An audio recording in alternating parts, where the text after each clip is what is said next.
Hello, I'm Maya. Last night, my sister asked me what I was doing at her wedding rehearsal dinner, the same $100,000 wedding I was financing entirely on my own.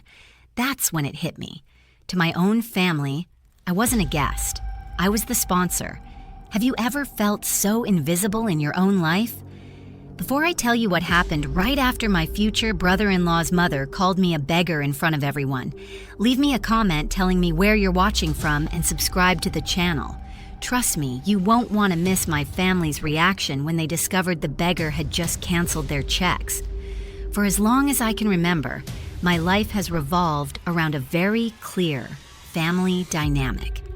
My older sister Victoria was the sun, and I was the forgotten planet orbiting around her, useful only for my resources.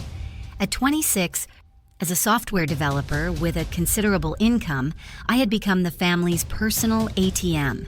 So when Victoria announced her engagement to James, a man from a wealthy Connecticut family, no one was surprised that the financial responsibility for her dream wedding fell squarely on my shoulders.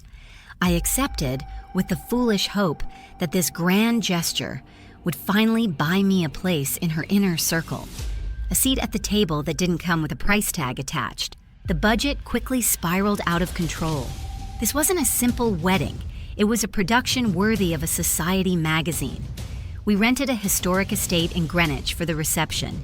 Victoria's dress came from an exclusive designer and cost more than my car. And the honeymoon was a 3-week trip to an overwater villa in the Maldives. Every day, my phone buzzed with bank transfer notifications and credit card charges. I approved everything without question, watching my savings evaporate to build a fantasy in which I had no voice. My opinion was never requested, just my account number. The most subtle and perhaps most humiliating cut came first: the lack of an invitation. Weeks passed, and I saw elegant calligraphy cards arrive at friends' homes and distant relatives' addresses, but nothing ever appeared in my mailbox in Boston's Back Bay. One evening, with a lump in my throat, I asked my mother, Catherine, if mine had been lost in the mail. She let out a high, condescending laugh. "Oh, Maya, please don't be so dramatic. Obviously you're invited. If not, who would pay for all this?" Her comment hit me like a slap.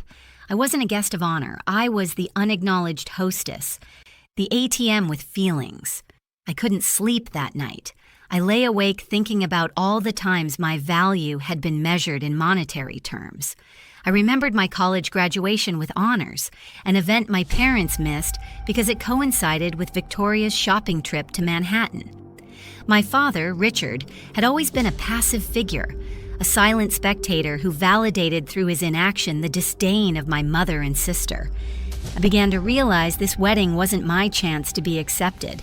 It was simply the largest and most expensive transaction to date. Part of me, the part that still desperately yearned for their love, refused to believe it and kept signing the checks. The night of the rehearsal dinner arrived. It was held at an upscale restaurant in Newport, one of those places with pristine white tablecloths and ocean views. I wore a simple but elegant dress, feeling anxious before even arriving. The air was heavy with expensive perfume and superficial conversations about yachts and summer homes in the Hamptons. I saw James's family, a clan of old-money New Englanders who exuded an air of innate superiority. My own family was at the center of everything, laughing and toasting, completely absorbed in their performance. For a moment, I felt like a stranger looking through a window at a party I didn't belong to. I walked toward the head table where my mother was flattering James's mother, a woman with a pearl necklace as tight as her smile. Victoria, radiant and self-absorbed, didn't even look up from her phone as I approached. My father gave me a brief nod, his usual minimal acknowledgement. I tried to smile and project a confidence I didn't feel as I prepared to take the only empty chair. I wanted to believe this was my place, that finally, after so much effort and money, I had earned it. Hope is the last thing to die, they say, but mine was about to be murdered in cold blood. It was James's mother who broke the silence. She looked me up and down with a perfectly arched eyebrow and asked her son in a tone that cut through the air, "James, who is this?" Silence descended on the table. All eyes turned toward me. I felt heat rise up my neck. Before James could answer, Victoria finally looked at me. Not with the affection of a sister, but with the irritation of someone who finds a fly in their soup. Then, with a voice dripping with contempt, she spoke the words that shattered the last fiber of my hope. "Maya, what are you doing here? Who invited you?" The world seemed to stop. Her question wasn't genuine confusion. It was a statement, a way to make my place clear, or rather, my lack of one. Humiliation burned through me, but the worst was yet to come. James's mother, seeing my outfit, which clearly didn't meet her haute couture standards, smiled maliciously and added, addressing her son but making sure everyone heard, "James, darling, you'd better call security and get this beggar out of here before she steals the silverware." Beggar. That was the word she used to describe me. And as I stood there, paralyzed by shock and pain, my family, my mother, my father, and my sister, said absolutely nothing. Their silence was the final confirmation. The silence that followed the word beggar was the loudest thing I'd ever heard in my life. It was a deafening void where there should have been my family's defense.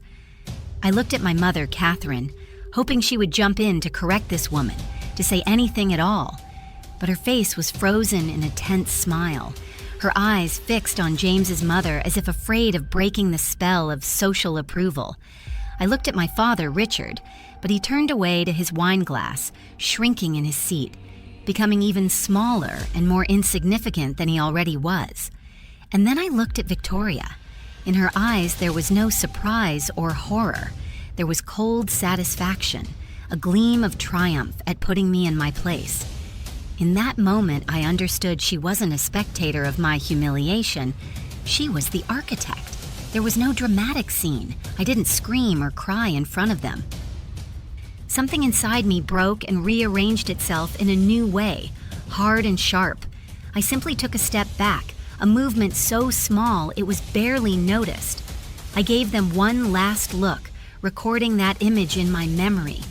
My family united in their betrayal, sacrificing me on the altar of appearances. Without saying a word, I turned and walked toward the exit.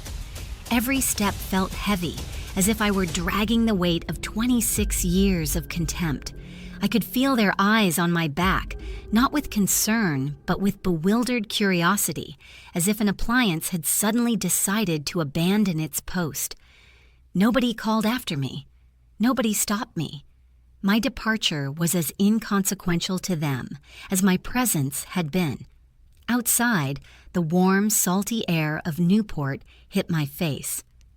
The sound of waves breaking in the distance and the vibrant music coming from nearby bars contrasted violently with the sepulchral silence that had settled in my heart. I leaned against a lamppost, taking deep breaths, trying to get oxygen into lungs that felt compressed. The word beggar bounced around in my head, but it didn't hurt anymore. It was becoming a badge, a label they had put on me, and one that I, in that moment, decided to accept and return to them. I was no longer the daughter or the sister. I was the beggar. And a beggar has no family obligations. A beggar is free. A strange calm began to spread through my veins, displacing shock and pain. The drive back to my apartment in Boston was a blur of headlights and reflections on the windshield. I was driving on autopilot while my mind worked at a dizzying speed, reviewing each invoice, each transfer, every conversation in which my opinion was dismissed with a, "You don't understand these things, Maya, just handle the payment." I remembered my mother's call last week, not to ask how I was, but to complain that the shipment of exotic orchids from Thailand had been delayed a few hours. I wasn't her daughter. I was her finance manager. And I had been so blind, so desperate for a little affection, that I had accepted that role without protest, hoping my generosity would one day translate into love. How foolish I had been. Upon entering my apartment, the silence greeted me like an old friend. This place was my sanctuary, the only space in the world that was truly mine, built with my own effort, my sweat, and my sleepless nights coding. I looked around at the minimalist furniture, the panoramic view of the Charles River, the programming books stacked on my desk. Everything in that room screamed who I was, a competent, successful, independent woman. And yet I had allowed my family to reduce me to a wallet, to a sponsor without a name or face. I took off my shoes and walked barefoot on the cool hardwood floors, feeling the last vestiges of sadness drain from my body, leaving room for steely resolution. There were no more tears. The humiliation had burned completely away, leaving behind the ashes of a cold, calculating fury. I sat on my couch, not to lament, but to plan. For the first time in my life, I wasn't thinking about how to please them, how to win their approval, or how to fit into their perfect world. I was thinking about myself, my dignity. The fact that no one, least of all my own blood, had the right to treat me like an intruder at a party I was paying for myself. The power dynamics that had always been so unbalanced were about to experience a seismic shift, and the tool for that change rested silently on the coffee table right in front of me. I picked up my phone, the same device I had used to authorize tens of thousands of dollars in expenses for their fantasy. My fingers moved with a precision I usually reserved for writing complex code. I opened my banking app, the screen illuminating my face in the dimness of the room. There was a list of recent and pending transactions that read like the script for Victoria's wedding. The final payment for the Greenwich estate scheduled to transfer at 8 a.m. the next morning, the pending charge for gourmet catering, the reservation of the bridal suite at the most luxurious hotel in Connecticut. Each line was a link in the chain that had bound me to them, and I had the scissors in my hand. With a firm, decisive touch, I canceled the transfer for the estate rental. I felt a small vibration in my hand when the app confirmed the action. There was no burst of joy, but a deep, calm sense of justice. It was like fixing a critical bug in a system, restoring balance. I imagined the call the event coordinator would receive in the morning, reporting to my mother that the venue for the wedding of her dreams was no longer available. I imagined her panic, her confusion, her anger, and for the first time, the thought of her disapproval didn't cause me anxiety. It caused me absolute indifference. It was their problem, not mine. The sponsor had closed the account. Next on the list was the honeymoon package in the Maldives. I accessed the luxury travel agency portal and saw the photos of the overwater villa, the white sand beaches, private candlelit dinners, all paid for by me, so that my sister, the one who had asked what I was doing at her dinner, could live out a fantasy. I laughed, a dry, humorless sound in the silence of my apartment. With a few clicks, the reservation was canceled. The cancellation policy would cost me a small percentage, but it was a small price to pay for my freedom. The cancellation confirmation email arrived in my inbox almost instantly. I read it and felt like a huge weight had been lifted off my shoulders. I continued with methodical efficiency, calling my credit card customer service line and disputing the most recent charges, the designer dress, claiming the merchant had not complied with terms of service, a symbolic but literal truth. I canceled the payment to the band, to the florist, to the photographer. One by one, I was dismantling the wedding, brick by brick, flower by flower. Each cancellation was an affirmation of my own worth. It wasn't an act of revenge driven by anger, but an act of self-preservation driven by clarity. I was getting back not only my money, but my life, my time, my energy, resources that had been foolishly invested in people who didn't see me. When I finished almost an hour later, I set my phone on the table. The air in the room felt lighter, cleaner. I got up and went to the window, looking at the city lights that stretched to the horizon. I felt completely alone, but for the first time, loneliness wasn't painful. It was peaceful. It was powerful. I knew the storm would come in the morning. I knew they would come to my door, not with apologies, but with demands and accusations. But I was no longer afraid of them. The beggar they had scorned had just remembered she owned the castle and was about to change all the locks.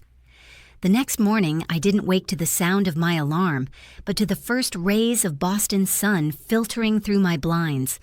For the first time in months, I had slept soundly without the weight of anxiety crushing my chest. I got up feeling a lightness that was strange to me, a calm that felt like newly discovered territory. I went to the kitchen, made a strong coffee, and stood by the panoramic window of my living room watching the city wake up. Below, traffic began to flow down Commonwealth Avenue. Each car held a life with its own battles. Last night, I had fought mine in silence, and for the first time, I felt like I had won. I knew that peace wouldn't last, that the storm I had unleashed last night was forming on the horizon. But in that moment, I enjoyed the silence. The first tremor hit at 7:30 a.m. My phone vibrated on the quartz countertop. It wasn't a number in my family. It was an unknown number with a Greenwich area code. I answered with a neutral voice. It was the wedding coordinator, a woman named Olivia Richardson, usually syrupy and professional, but now sounding shrill and on the verge of panic. "Maya, what's going on? The final payment for the estate was rejected. The event is in less than 10 hours. I need you to resolve this immediately, or we'll lose the venue." I didn't raise my voice. I didn't give her dramatic explanations. I simply told her, with a calmness that seemed to disconcert her even more. "Olivia, my financial participation in this event has concluded. I suggest you contact the bride or her mother directly for any outstanding matters." There was stunned silence on the other end of the line before she abruptly hung up. The first domino had fallen. After hanging up, I sat on the couch and looked at my reflection in the dark screen of the television. For a moment, a pang of doubt went through me. Was this too cruel? Was I destroying the most important day of my sister's life? My mind flew to a memory from when we were little girls, one afternoon when I fell off my bike and scraped my knee. Victoria, in a rare act of kindness, ran to find our mother and stayed by my side until I stopped crying. Where had that girl gone? Or was that memory just an anomaly? A glimmer of light in a life of shadows. The doubt dissipated as quickly as it came. That childhood gesture couldn't make up for years of calculated contempt. No, I wasn't being cruel. I was being fair with myself for the first time. My gaze fell on a small wooden box I kept on my desk. I opened it. Inside, along with some important documents, there was a single sheet of thick ivory-colored paper. It was a wedding invitation. I had designed and printed it myself a few weeks ago in a moment of pathetic weakness. It had the same elegant calligraphy as the official invitations, with our names and those of our parents, Richard and Catherine Hayes. With Maya, cordially invite you to the wedding of Victoria. I had done it to feel part of something, to have tangible proof that I also belonged to that family. In that moment, looking at it now made my stomach turn. It was a monument to my own denial. I took it out of the box and left it on the coffee table. It was no longer a symbol of my longing.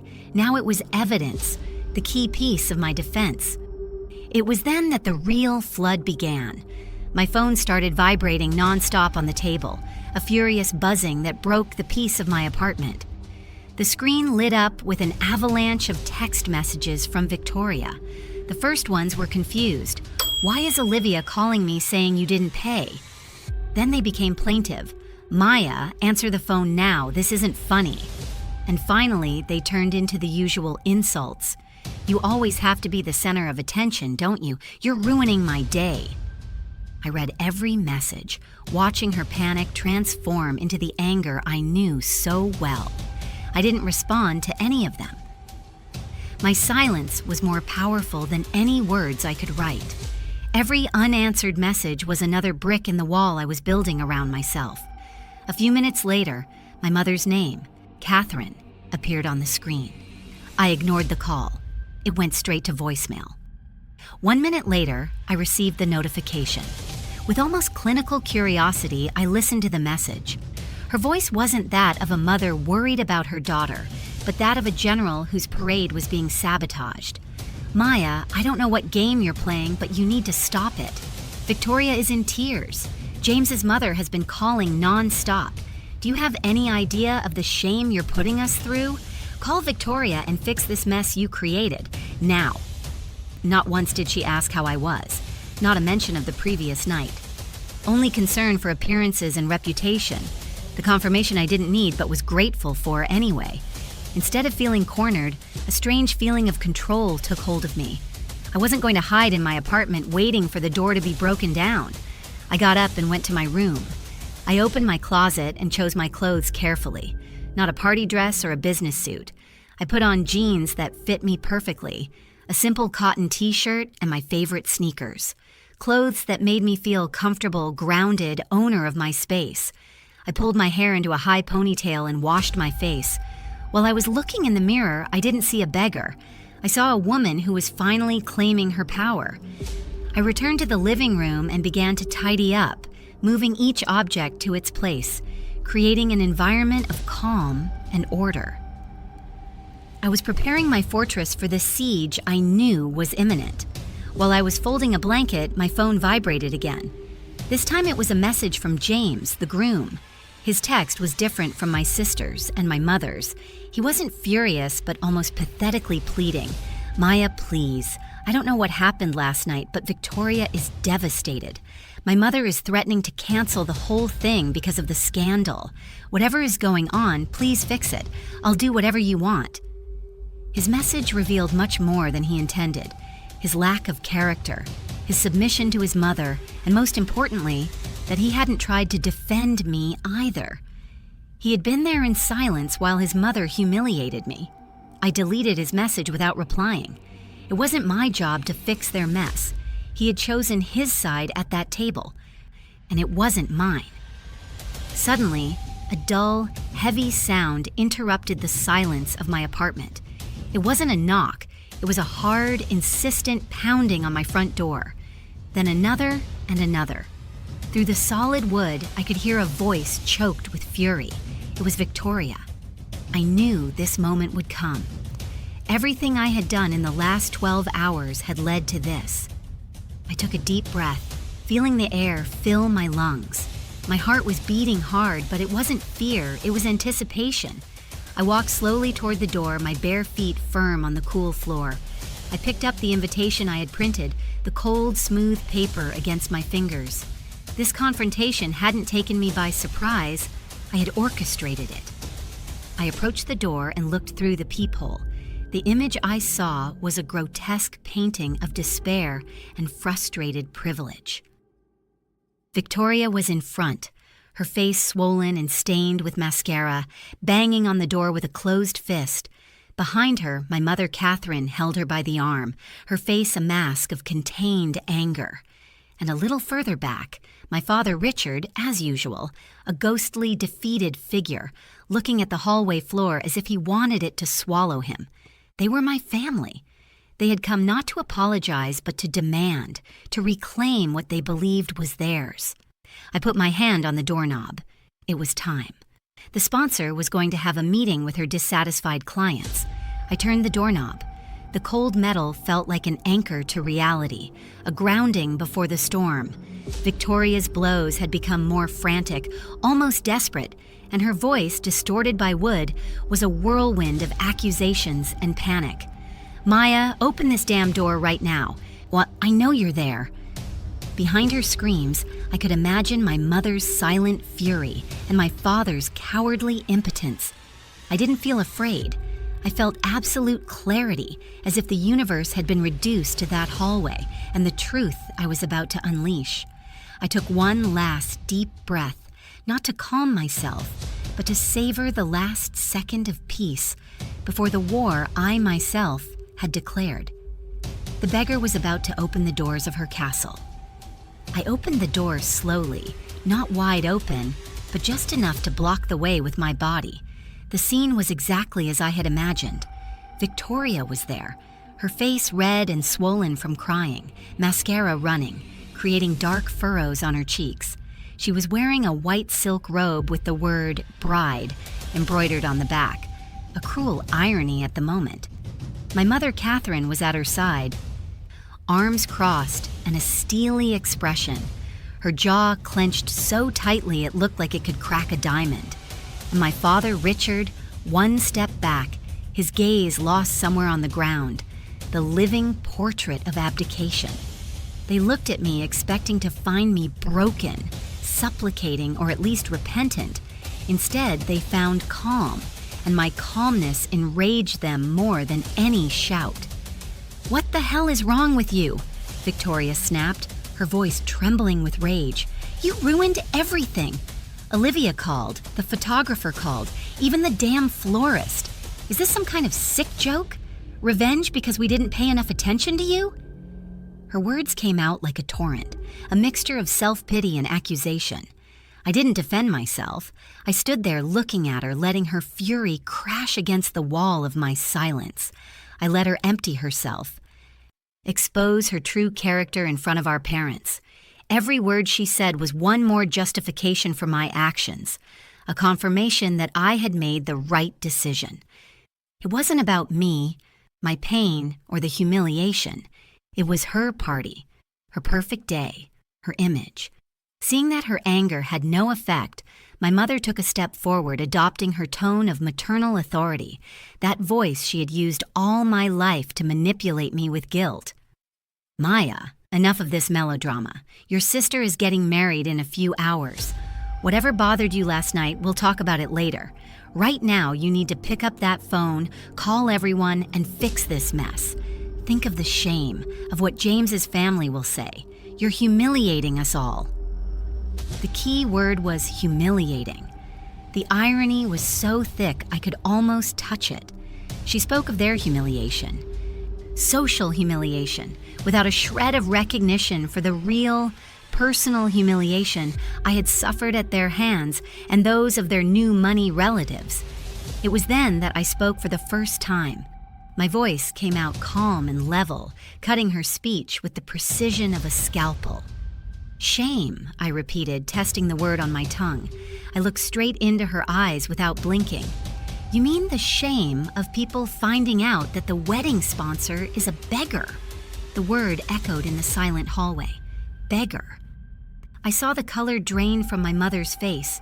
Victoria took a step back as if I had slapped her. Even my father looked up from the ground, his eyes finally meeting mine with a panicked expression. They knew exactly what I meant. Their silence from last night now had an echo, and it was deafening. Victoria's face contorted in a grimace of disbelief. "That's what this is about? A stupid comment from James's mother? Grow up, Maya. Rich people say things like that. You can't cancel a $100,000 wedding because of one word." Her attempt to minimize what happened was the final test I needed. For her, my dignity was a small price to pay for their social status. She didn't understand, or didn't want to understand, that the word wasn't the problem. The problem was my family's silence. The problem was that they agreed. The problem was that deep down, they saw me that way too, useful but unworthy of a seat at their table. I slowly raised the hand holding the invitation I had printed for myself. The ivory paper seemed to glow under the artificial light of the hallway. I showed it to them, my own pathetic creation. My longing turned into a tangible object. "I was looking for this last night," I said in a low voice. "My invitation. It never arrived, so I made one, to feel like I belonged, to have proof that I was part of the family. But Victoria made it very clear to me that I wasn't. She asked me what I was doing there. I turned the invitation around so they could read the words I had written so carefully, the names of our parents next to mine, introducing her to the world. It was an artifact from a dream that had died the night before. Victoria's reaction was pure disdain. She let out a dry, incredulous laugh. "Oh, please, you're going to be so dramatic over a stupid piece of paper. My life is falling apart, and you're here crying over an invitation that obviously you had." Her complete inability to see beyond herself was astonishing. She didn't see the pain behind the gesture. She only saw an obstacle to her happiness. She didn't see a wounded sister. She saw a saboteur.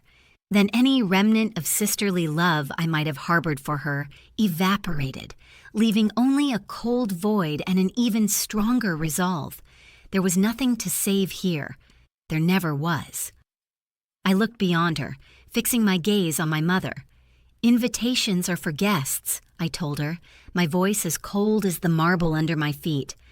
"ATMs and beggars don't need them. They're simply expected to work." I saw a crack in her facade of composure. I knew she had lost control. I took a step back, opening the door wider, not as a welcome, but as a challenge. "Come in," I told them. "Since the main event has been canceled, I guess we can have a meeting to discuss the terms of the sponsorship termination." My request was that of an executive talking to problematic clients, not that of a daughter talking to her family. They entered my apartment one by one, Victoria passing me furiously, Catherine with calculated stiffness, and my father dragging his feet, the last to cross the threshold. The contrast was palpable. Outside in the hallway, they were in their element, shouting and demanding. Here inside my space, the air was calm. Order reigned. It was my territory, and the rules had changed. I closed the door behind them. The sound of the bolt clicking into place was final, an end to an era of my life. They turned to look at me, waiting for me to give in, to break down. They didn't know that the woman who had left that restaurant last night no longer existed. They were trapped in the beggar's fortress, and she was about to read them her terms.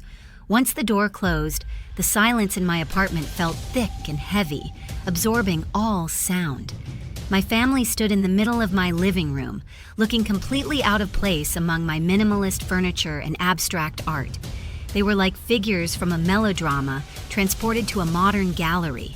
Victoria was the first to move, pacing back and forth like a caged animal, her silk robe whispering with every hectic step. My mother stood still, her gaze walking through my space with a mixture of disapproval and evaluation, as if calculating the value of everything she saw. My father, faithful to his role, found a corner near the entrance and melted into the shadow. They waited for me to speak, for me to break down. But I was no longer made of glass. I was granite. "Are you happy now?" Victoria stopped abruptly to face me, her bloodshot eyes glaring at me. "You got what you wanted. Ruin my life. It's because of jealousy, Maya. You could never stand that I was happy, that I had something you don't have." Her accusation was so predictable, so self-centered it almost made me smile. For her, the entire universe revolved around her desires and frustrations. She couldn't conceive of a world in which another person's actions weren't a direct reaction to her. She was the star of her own movie, and I had always been relegated to the role of an extra, or in this case, a villain. I let her words float in the air without offering resistance, knowing they would fade away without finding an echo in me. My mother intervened, her voice a whip of controlled but lethal silk. "Victoria, calm down. Maya, this has gone too far. We understand you're upset about last night's comment. It was inappropriate, yes, but reacting this way is childish and destructive. You're embarrassing this family. James's mother thinks we're savages. Now you're going to pick up that phone, reauthorize each payment, and then you're going to call Victoria to apologize for the stress you caused her on her wedding day." Her speech was a masterpiece of manipulation, minimizing my humiliation, magnifying their social embarrassment, and demanding an apology from me. She didn't recognize my pain, just tagged it as an inconvenience to their plans. "There will be no wedding to save," I finally said, my voice calm but resonating with a purpose that silenced them all. I took a step toward the coffee table where my phone and the self-printed invitation lay, already used as pieces of evidence in a trial. "Last night, you made it very clear to me where I stand. I'm not a daughter or a sister. I'm a transaction. I'm a service. And the service has been terminated." I looked at my mother directly. "Invitations are for guests, Mom. Beggars and ATMs don't need them. They're only expected to pay the bill. And this beggar just withdrew the funds." The same word that had destroyed me last night was now my weapon. I saw the impact on their faces, the realization that I had crossed a point of no return. Victoria let out a strangled sound, a mixture of sobbing and mockery. "Do you really think we care about that stupid word? This is about money. It's always about money with you." Her blindness was monumental. To show her how wrong she was, I took my phone with slow, deliberate movements. I opened my banking app and then the gallery of screenshots I had taken last night. "It's not about the money, Victoria. It's about what money bought, or rather, what it couldn't buy." I turned the screen toward them. "Here's the cancellation of the $100,000 for the estate. Here's your Maldives honeymoon refund. And here," I paused, zooming in on the image, "there's the dispute over the charge for your designer dress. The sponsor has closed your account." The effect was instantaneous and visceral. Victoria looked at the screen and a moan escaped her lips as she put her hands to her mouth, her eyes fixed on the canceled transaction notification. The color drained from my mother's face, her mask of control cracking to reveal the sheer panic underneath. The social shame she feared so much was no longer a possibility. It was an imminent reality. Even my father stepped forward, coming out of the shadows, his eyes wide, fixed on the numbers disappearing from the screen. For the first time, they understood this wasn't a tantrum. It was a demolition. They were watching the foundations of their fantasy world, built with my money, collapsing in real time. "How could you?" Victoria whispered, the tears now real, not from anger, but from genuine loss. The loss of her perfect day, her status, her fantasy. "It was the most important day of my life, and you destroyed it." Her voice was filled with such deep self-pity, it was almost a parody. There was not a shred of remorse in her, not a single question about how I had felt the night before. Her pain was the only thing that existed in her universe, and that was the final confirmation, the irrefutable proof that I had done the right thing. She was mourning an event, not a relationship. She was mourning the loss of a party, not the loss of her sister. It was then that I picked up the ivory invitation from the table. I held it between my fingers, the thick paper feeling fragile and heavy at the same time. "I wanted to be part of that day," I said, my voice now tinged with a past sadness, the echo of a pain I no longer felt. I wanted to feel like part of this family so much that when my official invitation never arrived, I made this for myself, to have something to hold on to deceive myself into thinking I was also a host, not just the checkbook. I offered it to my father, the only person in the room whose passivity could, in an alternate universe, have been mistaken for neutrality. He looked at it as if it were a radioactive object and didn't take it. Victoria looked at the piece of paper with pure contempt. "You're pathetic," she spat, her pain transforming back into poison. "Completely pathetic. Crying over a piece of paper while my wedding is canceled." Her cruelty, so naked and unfiltered, was strangely liberating. It broke the last thread of sentimental obligation that bound me to her. There was nothing left to regret, nothing to try to save. The love I once felt for her had evaporated completely, replaced by a cold, calm indifference. She wasn't my sister. She was a stranger who wore her face, a dissatisfied customer whose contract had just expired. "Yes," I nodded slowly, accepting her assessment. Maybe I was pathetic. Pathetic for thinking my worth could be bought, that my love could be won through bank transfers. Pathetic for expecting loyalty from people who only understand transactions. But not anymore. I walked over to the door and opened it wide. The illuminated corridor seemed like a path to a new world. "The meeting is over. I ask you to leave my home now." My voice brooked no discussion. It was the tone of someone who owns her space, her life, and her decisions. They froze for a second, surprised by the final authority in my voice. Then the movement began. Victoria, sobbing uncontrollably, was the first to leave, gently pushed by my mother. Catherine didn't look at me, but before crossing the threshold, she stopped and turned. Her eyes contained no sadness or regret, only cold, calculating hatred. "I will never forgive you," she said in a low voice. "I know," I replied, and in those 2 words was all my acceptance and my freedom. My father was the last. He passed me, stopping for a moment. For a second, I thought he would say something, an apology, an explanation. But he just shook his head, an expression of deep, resigned sadness on his face, and followed his wife and daughter to the elevator. When the door closed, the click of the bolt was the most definitive sound I had ever heard in my life. The silence that filled my apartment was no longer heavy or lonely. It was vast, clean, full of possibilities. I stood with my back to the door for a long minute, not for fear they would return, but to absorb the moment. I didn't feel euphoria or a burst of triumph. I felt a deep, resonant calm, like the one that follows a storm that has devastated everything that was old and rotten, leaving the soil clean for new growth. I walked to the window and looked out at the Charles River. The city continued its course, indifferent to my personal drama, and that indifference was comforting. My world had collapsed and rebuilt in 24 hours, and for the first time, I felt the foundations were solid because I had laid them myself.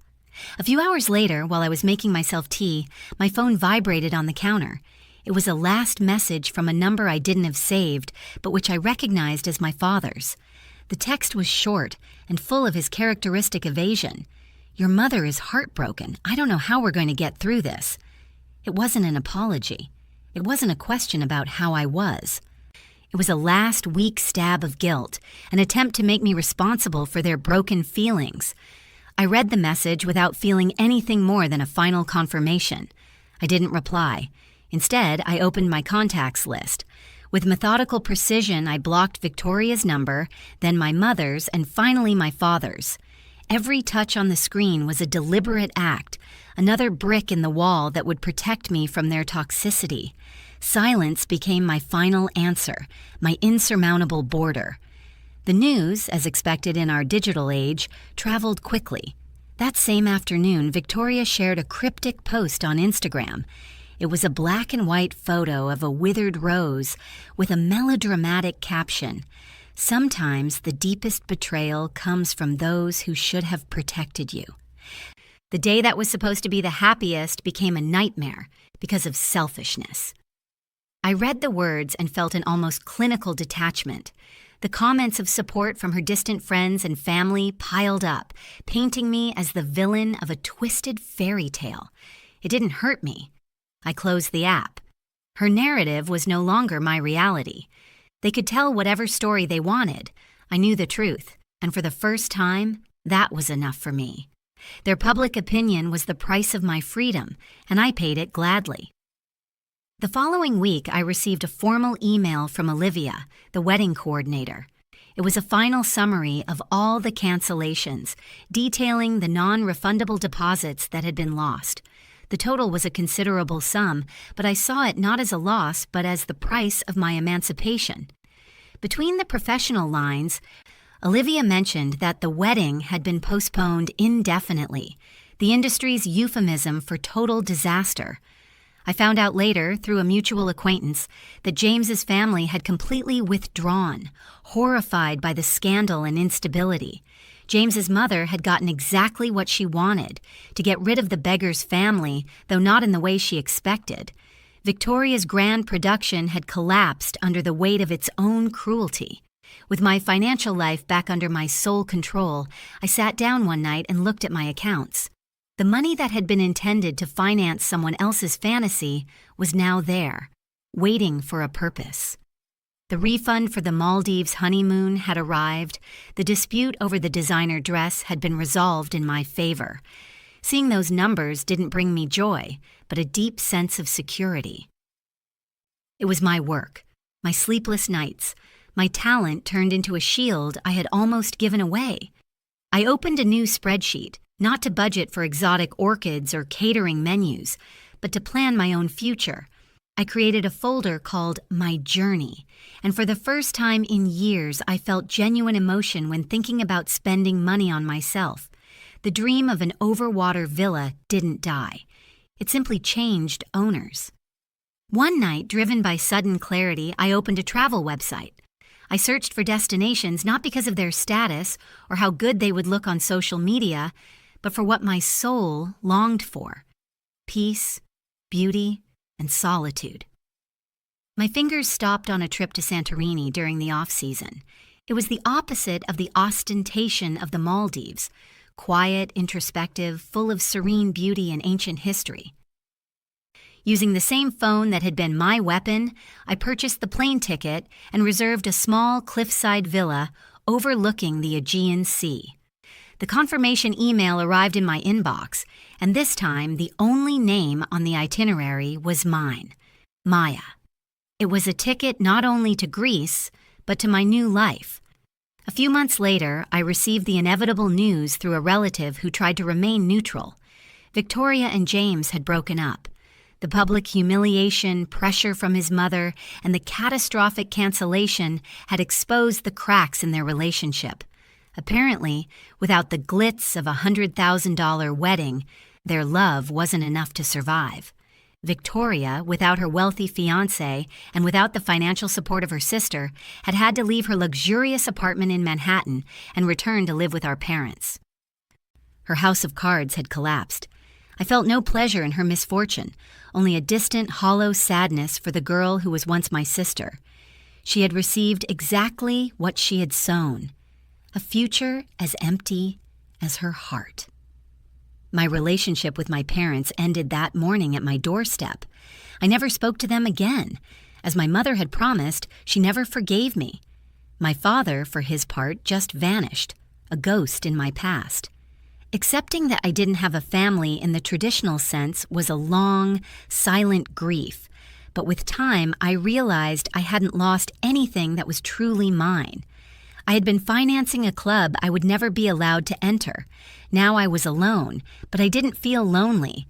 I was surrounded by friends who valued me for who I was, not for what I could offer.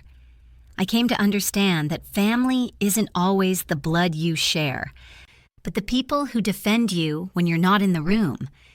The afternoon before my trip to Santorini, while packing, I found the invitation I had printed for myself, forgotten on a shelf. I picked it up, the ivory paper that once represented all my longing and pain. Now it felt like an artifact from a past life, belonging to a woman I no longer recognized. I felt neither anger nor sadness, just looked at it, recognizing the path that had brought me here. Then calmly, I tore it in half, then into quarters and dropped the pieces into the trash. I zipped my suitcase. Outside, the Boston sun was beginning to set, painting the sky with vibrant colors. For the first time, I was certain that no matter where I went, my home was no longer a place or a family. It was me, and I was free. Looking back at the woman who printed her own invitation to a party she herself was paying for, I don't feel pity.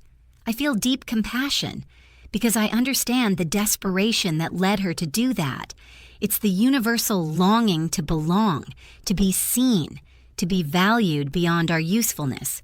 The biggest lesson I learned wasn't about money or revenge. It was about the price of my own invisibility. I paid $100,000 for a wedding that wasn't mine, but the real investment, the one that cost me years of my life, was trying to buy a love that was never for sale. Love is not a transaction. It doesn't have a budget. And if you feel you have to pay for your seat at the table, then it's not your table. For a long time, I believed the word family was synonymous with unconditional obligation. I believed it was my duty to provide, solve, and sacrifice, no matter the cost to my own soul. The night they called me a beggar was brutal, but it was also liberating. I realized that blood loyalty means nothing if there's no respect. Family is not the people who share your DNA. They're the people who defend your honor, who celebrate your presence, and who never, ever make you feel like a stranger in your own life. Sometimes the most radical act of self-love is to distance yourself from those who are supposed to love you the most so you can finally start loving yourself. I have learned that power doesn't always reside in noisy confrontation. My greatest act of rebellion wasn't a scream, but a click. It was the silence of my apartment while, one by one, I dismantled the fantasy they had built on my back. It was the calm with which I faced their fury the next morning. The world teaches us to fight fire with fire, to respond to drama with more drama, but there is immense strength in calm, deliberate action. Instead of immersing myself in their chaos, I chose my peace. I regained my power not by raising my voice, but by withdrawing my energy, my time, and my resources from a place where they were not valued. Sometimes the most eloquent response is silence. That experience forced me to completely redefine my concept of wealth. For years, I measured success by the zeros in my bank account and my ability to finance a luxurious lifestyle for others. I saw my money as a tool to gain affection. How wrong I was. True wealth isn't about having the money to pay for someone else's honeymoon in the Maldives. It's having the freedom to buy a ticket to take yourself anywhere. It's the inner peace you feel knowing you're self-sufficient, that your happiness doesn't depend on external approval. The beggar they despised discovered that her greatest treasure wasn't her bank account, but her independence and her intact dignity. Many people have asked me if I will ever forgive them, and my answer is that I've stopped focusing on forgiveness to focus on my freedom. Forgiveness sometimes can feel like another obligation, another thing expected of you so others feel comfortable. I chose a different path. I chose to free myself from the need for an apology I know will never come. I chose to free myself from the hope that they will ever change. Blocking their numbers wasn't an act of hate. It was an act of preservation. It was drawing a definitive border to protect my peace. I don't wish them harm, but I don't wish them a place in my life either. My closure didn't come from them. It came from me. If my story resonates with you, if you've ever felt like the ATM, the unpaid therapist, or the silent sponsor in someone's life, I want you to know this. Your value is not negotiable. It's not determined by how much you give, how much you endure, or how much you sacrifice. Your worth is inherent. You are worthy of love, respect, and a seat of honor in your own life, simply because you exist. You don't need an invitation to be the protagonist of your own story. Sometimes you have to be the one to cancel the party so you can start building your own palace. In the end, I didn't destroy my sister's wedding. I simply stopped paying for an illusion. The truth is that her constructed world, built on foundations of superficiality and transactions, collapsed under its own weight. I just stepped aside so as not to be buried under the rubble. Today my life is not perfect, but it is mine. Every decision, every journey, every success, and every failure belongs to me. And that authenticity is a luxury no money can buy. If you've ever felt invisible in your own family, leave a comment telling me your story. And if you think it's time to claim your own worth, subscribe to the channel and join this community. Together we can remind ourselves that we deserve so much more than the crumbs of a party that doesn't include us.